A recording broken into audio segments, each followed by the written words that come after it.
Coming up today on Locked On Texas Tech, the Warren-Washington return countdown clock is getting down to the nitty-gritty. But when do we reach the point of no return? We're into it next on Locked On Texas Tech.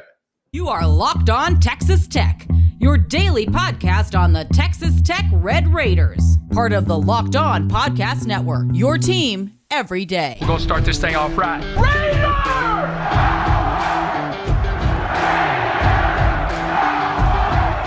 Everything runs through Lubbock.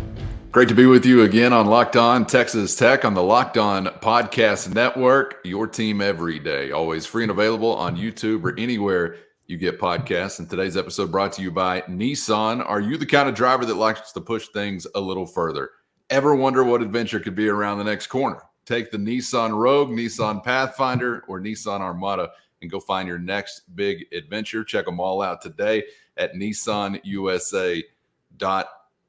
You're talking, you're listening, you're hearing, you're watching a couple of guys that like to push the envelope. We're always looking for the next adventure. He's the only Chris Level. I'm Casey Cowan. The next adventure, postseason basketball for Grant McCaslin and the Red Raiders. Depending upon when you're taking this episode in, we could just be a few hours, minutes away from a tip-off, or you've already seen some basketball games potentially played as a conference tournament week is upon us. March Madness just around the corner, and we'll get to coming up today some of what you achieved as far as where you're going to be sitting in the Big 12 tournament, as far as what you achieved in the regular season to get there, and some potential targets, Chris, after some games shake out. We'll be talking about who the Red Raiders could be facing. And yes, I guess we are, truly down to the nitty-gritty when it comes to the Warren-Washington countdown, which is where I'd like to begin the conversation today, because while you'll play a game beyond the conference tournament, you're getting into these situations where it could be one and done. It is win or go home in a lot of ways. So no time left to play with. And I know we're still anxiously awaiting and hoping to see the big fella out there again. And I'll have you know, I used to drive the heck out of a Nissan Sentra back in college. Yes, sir. I mean, stick shifting that bad boy. I thought I was like driving a race car in this little tiny Nissan Sentra. I was not messing around. Straightening the curves, flattening the hills. It took me a while to like fold myself into that bad boy. Right. But once I got in there and pushed that seat back, I was like, I thought I was like big time in it back then. Anyway, Nissan's a good car. Okay, yeah. So we've run out of time with Warren. I'm kind of prepared to say the following. I think that we see him in Kansas City, and I'll try to give some context and explain my thought process in a second. But I think we see him in Kansas City for sure, or we may have seen the last of him. The rest for the season, and I don't think we've seen the last of him. Okay, and kind of here's why. I just don't know. Not that this wouldn't be a possibility. Okay, because I think maybe somebody out there will actually that this will fall into place. I just don't know if you're prepared to go into the NCAA tournament and work back in a rotational piece. And maybe that's what exactly will happen. But my thought is, I think he's close enough that, and I saw how emotional he was when he came out there for senior day the other day. And man, when you see, big fellas get teary eyed, boy, it gets you right in the, and granted, I talked about that after the game. I'm sure that it's a my last home game in college kind of scenario. I can't play. I'm very frustrated, or I feel like I'm letting everybody down. Whatever is running the gamut of emotions, he was clearly emotional, or this place meant a lot to me. It could be a little bit of everything. And I just appreciated him being raw with his emotions, and then I also appreciated. The fact that they could send, a guy like Warren and Joe out with a dub too. But I think Warren is very close. He has been very close, but I think it's kind of because there's a trick to this. Anytime you lose somebody, your team has to adjust. And you have in some ways. It's taken a bit. I think there's a positive there that, Robert Jennings and EY are different players than they were a month ago. I think it's very clear. It's not perfect. It's a bit flawed. You've learned how to play with them and squeeze what they can do out of them and incorporate it. But there's also an adjustment that everybody must make when you work somebody back into a rotation as well. And so here's what I'm not going to be surprised if this is the way it plays out. Warren plays in Kansas City, but he doesn't start. So he can, kind of come in and you start Robert and you kind of work him in and see what he can give you. And then if it's good, okay, let's get him out and then because you're talking conditioning, you're talking timing and rhythm and flow of the offense and all those things.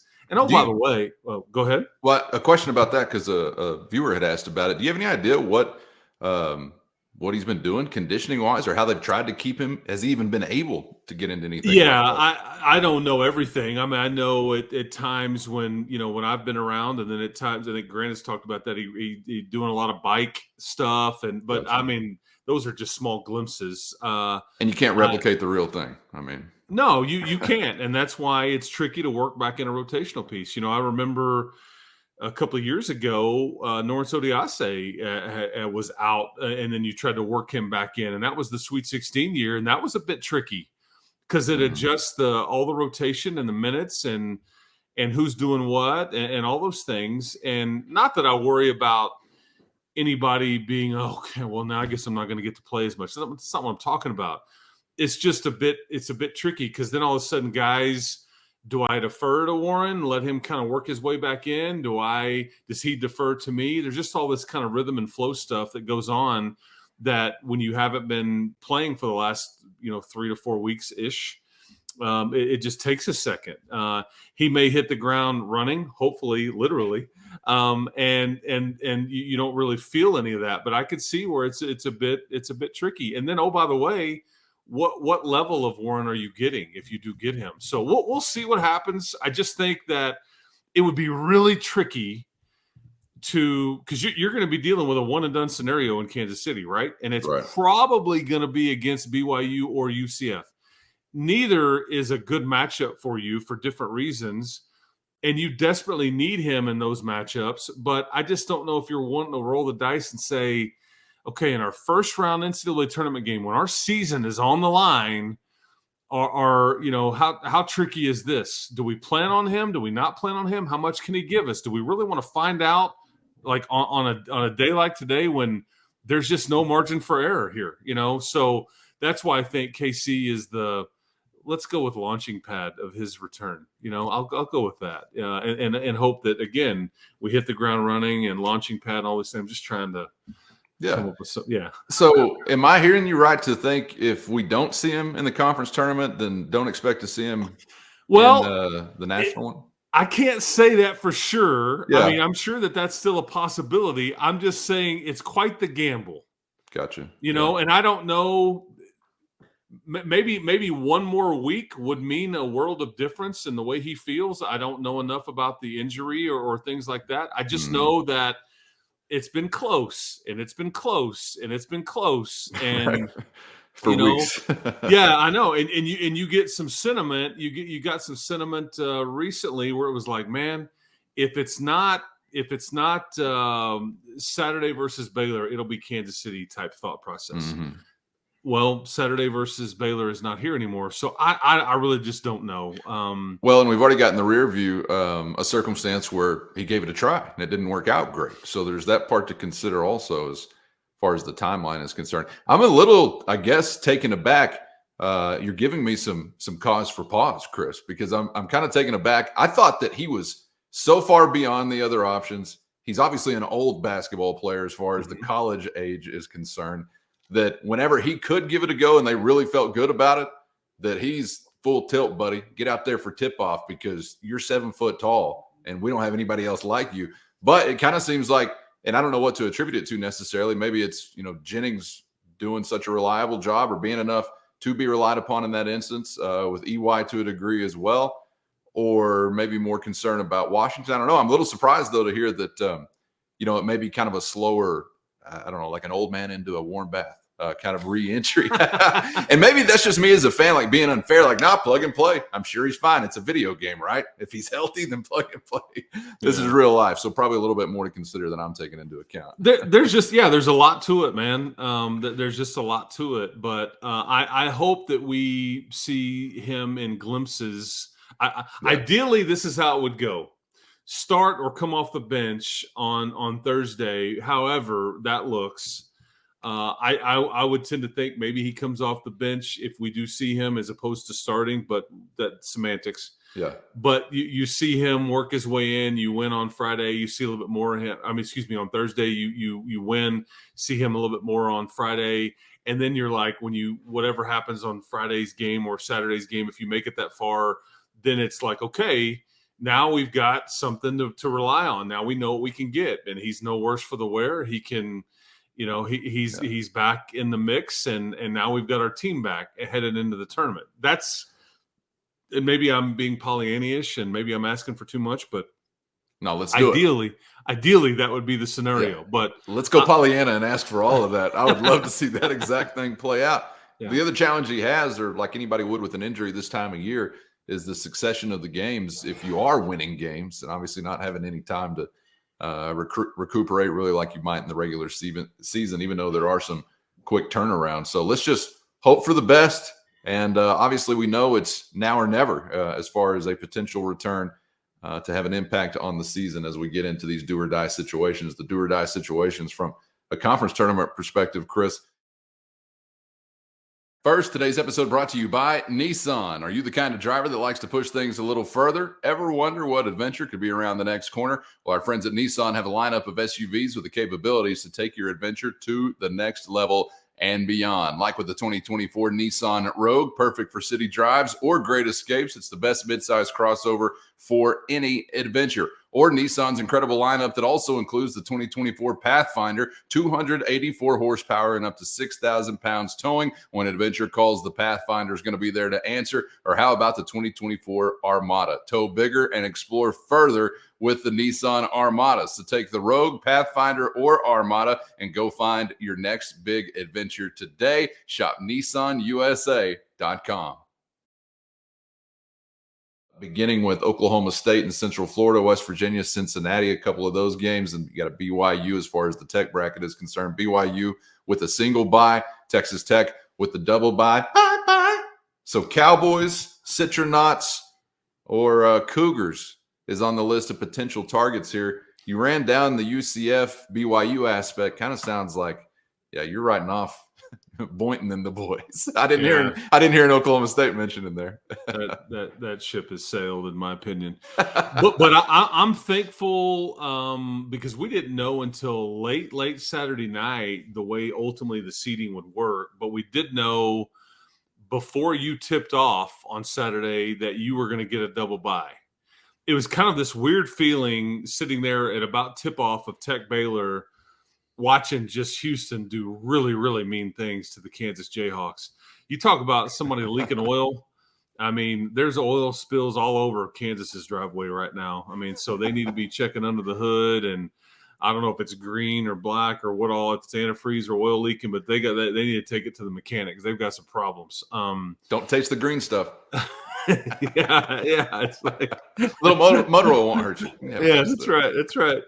But that made your situation, not that anybody was going to go, okay, we don't need to try as hard in this game. That's not what I'm talking about. But you're just kind of wanting to get a feel for this thing, and then you go out and win the game. But the most of the day, until that BYU Oklahoma State result was final, Kansas was, in all the graphic projections on all the Big 12 TV broadcasts, it was basically showing, okay, if the Big 12 tournament, is right now, this is what, and it was up to the minute, it had Kansas in that 5 slot.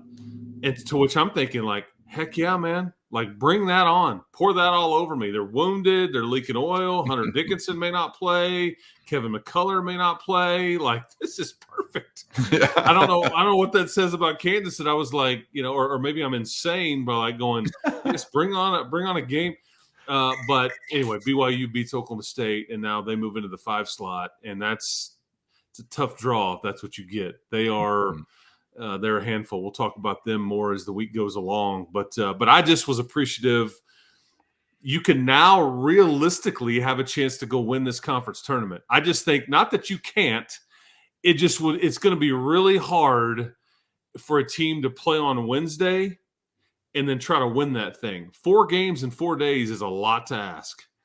Yeah. And it will suck it out of you. And then you wonder at the end of the day, you wonder like, okay, unless you had no other choice, but like a Kansas State or a Cincinnati, you have to win it or your season's over with. You wonder, okay, at what price did we just pay here? You know, we've literally emptied our bucket. We don't have our legs. We need like a week off to recoup. Well, you don't get a week. I mean, still the tournament starts the following Thursday, but you can literally now put your best foot forward and maybe do some serious damage in this tournament, if not go win it. And that's the best part about your setup here in the double bye. And it gives, one more day for Warren to kind of work his way back in or whatever that situation looks like. So anyway, I was pleased. It's fun to be on this side of it. It's rare that we've ever been a part of you getting a bye in the league tournament. I mean, those times are few and far between, but it's kind of fun to kind of walk in with your double T in the arena and be like, that's right. There's a lot of teams eliminated before we even showed up. That's right. I mean, 11-7 in the league, that's right, man. 4th place. I think maybe, I don't know, a satin jacket or something like the double bye boys. Get some satin jackets rolling for the crew to come into the gym with. We're so excited. I don't know if this tells you where we've come from or not, but we're so excited. Probably the most excited podcast in the country to have double buys, baby. We're making jackets. The double buy boys are in the building. The BYU boys being in the building potentially on the other side when it's Texas Tech's time to tip things off.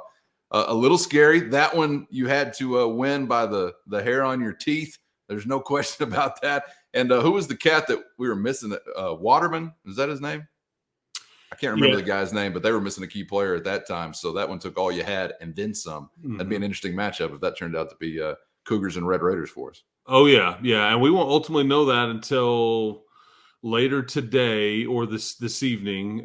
But that's kind of what and I mean, Central Florida, I mean, if they were to, that's because they're scratching clawing for their lives. And obviously they went to Fort Worth and just got it done. So you would just hope for, my goal would be if Central Florida does beat Oklahoma State, which that's what I think will happen. Not to just write off Oklahoma State, but you can kind of see the way their seasons are trending here down the stretch. I would think that, if you're a Tech fan, you hope that Central Florida and BYU played like a 6 overtime game. Right. I mean, just for the pure entertainment, but then, you can kind of, pick at the carcass the next day, on whoever survived it. Central Florida handed you some troubles as well. So either one of those would be pretty dang interesting. Oh, yeah. I mean, like it's scary interesting. Yeah. I mean, for all the wrong reasons. And I'll get into a lot of the BYU stuff as the week goes along, but they've got a lot of motivation, not just to beat you, but there's some big reasons why that would affect their NCAA tournament setup and all that. But we can get into that if that's who, in fact, it is, or even speculate, on some of that stuff too. So, all right, some interesting stuff there, and also interested to learn that Chris Level touched by big people weeping, medium-sized, small-sized people weeping. Doesn't give a hoot in hell about you. So don't be looking for any attention unless you're a big man and bringing a little, what do you call it, liquid awesome to your eye. I noticed that from Warren Washington and saw some pics after the fact where you could kind of just see him sort of wearing it on his face, man. I'm sure there's a lot of frustration and everything that goes with that, obviously. Sports, man. I mean, and I when Grant noticed that, he's like, get over here, man. And he kind of hugged. I love those. That's what these guys spend so much time together. It is more than a full-time job. Yes, they're compensated now, but at this level, this is hard. I mean, and you're kind of all in, man. I mean, it's not just weights and nutrition and sleeping schedules and practice and scheme and mentality and all the stuff, but there's a lot of pressure from people around you in your circle and on your coaching staff. I mean, there's just so many things that trying to play at a Power 5 level like at a Texas Tech right now, that when you do see somebody kind of overcome a bit, that's when you know he's in it for the right reasons, or he picked the right place to come finish his career at in college. Yeah. And that part, gets you a little bit. That's what I'm here for it. I go back to, what was it, a week or two ago when TJ Shannon was like, "Don't ever leave here, man. If you're here, don't ever leave, man." And I'm like, I appreciate that when they were, respect and appreciate this fan base and these facilities and this part of the state, because we all love it so much. We can get to another guy to wrap up our conversation who has taken that to heart. First, today's episode brought to you by FanDuel, and the sports calendar keeps turning and the action never stops with America's #1 sportsbook and the official sportsbook of Locked On. And right now, new customers get $150 in bonus bets with any winning $5 bet. That's $150 if your bet hits. There are so many ways to spice up any action with their safe, secure, and easy-to-use app. So get to FanDuel.com/locked-on. And if you're a new customer, take advantage of $150 in bonus bets with any winning $5 bet with FanDuel at FanDuel.com/locked-on, official partner of the NBA. Another guy to wrap up our conversation who has taken that to heart. Don't ever leave here. Professional segue right there. A guy who, sort of the same as you feel for Warren Washington or others, people that you think are good people being done right, is obviously what you want to see. That's why TiVo undercover boss every Sunday night and have a good cry. Actually, I'm a little behind on that, but once upon a time. Wes Kittley, a national champion again, Chris, and I'm just bringing him up today because I'm thinking in the pantheon of Texas Tech head coaches, regardless of sport, and I'm talking more team accomplishments because I know he's had plenty of hardware from individuals over the year, even on the national title kind of level. But Olympians. That's right. Yeah, and then well beyond global hardware, I think is what they call that. And as far as I know, the fastest of the fastest sprinters and the like come from this planet. So I'm going to go ahead and say throughout the universe kind of hardware. But I don't know that there's really been someone I could point to now. I think Wes Kittley has his own category among legendary Red Raider or Lady Raider head coaches when it comes to decoration or achievement. I mean, you've got to immediately go to national title conversations, and that's a pretty short list in and of itself when you're looking elsewhere. And now that he's, stacking things like this, and not to mention the conference achievements, I think it's really hard to compare anybody else to him. I don't know. Somebody could probably give us some names in the YouTube comments, and it may take some silver hairs on your head to remember some that we'll forget. But I know Marcia Sharp is one that sets the standard. That's not that far gone of an era, but man, I don't know. When you're doubling up on things and doing it like Wes Kittley, it's hard to compare anyone else to him. Yeah, if you cut Wes Kittley open, double T's just come spilling out everywhere. I mean, that's just the don't do that. I know, don't do that. We need if he was a pinata on a string and you beat him with a baseball bat, double T's. Don't do that. Yeah, please leave Wes alone. He's he's a legend. I mean, Larry Hayes, Coach Sharp. I mean, I think Gerald Myers, what he did for Tech athletics in general, because he wore a couple of different hats. I mean, obviously Mike, putting your football program kind of on the national map. Jim Carlin back in the day. I mean, there's probably a variety of different people you can kind of talk about, but if you just want to talk hardware. And Tim Tadlock's been to the College World Series and kind of unprecedented success there, and a variety of deals when Coach Hayes could never get to that point. Yep. But these are national championships. Right. I mean, and it's not an isolated incident. Yes, his sport is a bit different. He's got more chances to do that because indoor, outdoor, men and women. I get that, and some people may want to. Kind of look at that aspect too. But, when he took over, and you have to give Gerald some credit for getting Wes Kittley here back in the day as the AD. And I think it's fun for Wes when I hear Wes, because he always pays respect to Gerald. Back in the day, Gerald Myers gave me a chance and he got me back here. And, Corky Oglesby, God rest him. He would be smiling from ear to ear with all this track success because he was the track coach way back when. But this was a non-existent track program for the most part. No facilities, no nothing, bottom of the barrel, and Wes has talked about it. I looked at this as like a gold mine and all the possibilities. And then we go get, kind of the outdoor portion of the stadium. We get a fancy track that they poured. We get several years ago, we can host the Big 12 meet and all that. Then you get this indoor meet. And folks, I don't think people realize these indoor meets that Wes hosts in like the January, February, because we're all busy with still football or basketball going on or just whatever else is going on. They're hosting these indoor meets, and it's like, this is who's showing up to Lubbock, Texas and running in this deal. The Oregons, the Arkansas, the LSUs, the Clemsons, the Floridas, the whoever you want to talk about, the A&Ms, anybody out there in the SEC, Big 10, other Big 12 schools, ACC, they flock to Lubbock, Texas to run in your facility because it's that big time. And he just picks up the phone and is like, yeah, we got some spots left. You want to – I mean, it's wild to me. The who's who show up at various times to run on this track and in this facility in the indoor portion. And it's just all of it's a credit to just Wes and just like the product and the program that he's built. Because it's easy to get good. It's so much harder to stay good. And that's what Wes is maintained. He's maintained consistency. They keep trying these cracks at these national. I mean, because go look at the years when they haven't won these national championships, and there's top 5 or top 10 finishes all sprinkled out throughout there. Any other sport that's happening, and it's like we got a coffee table book. We're putting a statue up, naming a freeway. We got all kinds of shenanigans. I mean, you lost in the national championship game, and we talk about that team like it was the best thing that we've ever seen before. And they didn't even win anything but a share of the Big 12 title.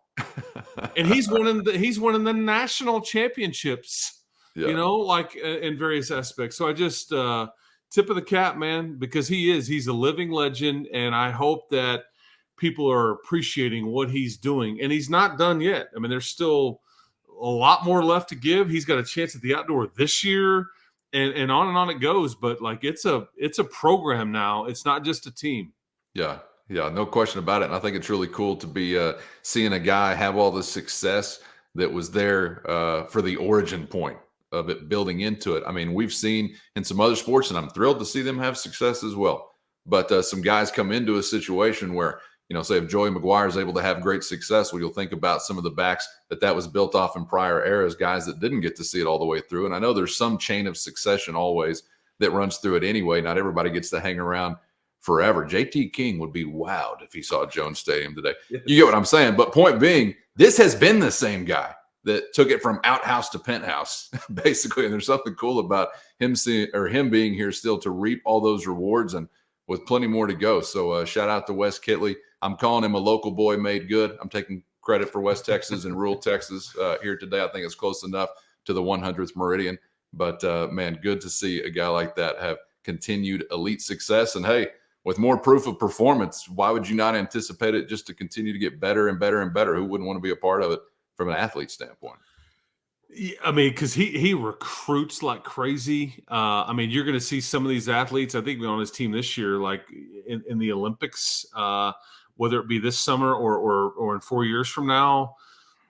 It's just wild to me how far this thing has come and how they're like at the top of the mountain on some of this stuff, man. I mean, like they're just looking down on everybody else.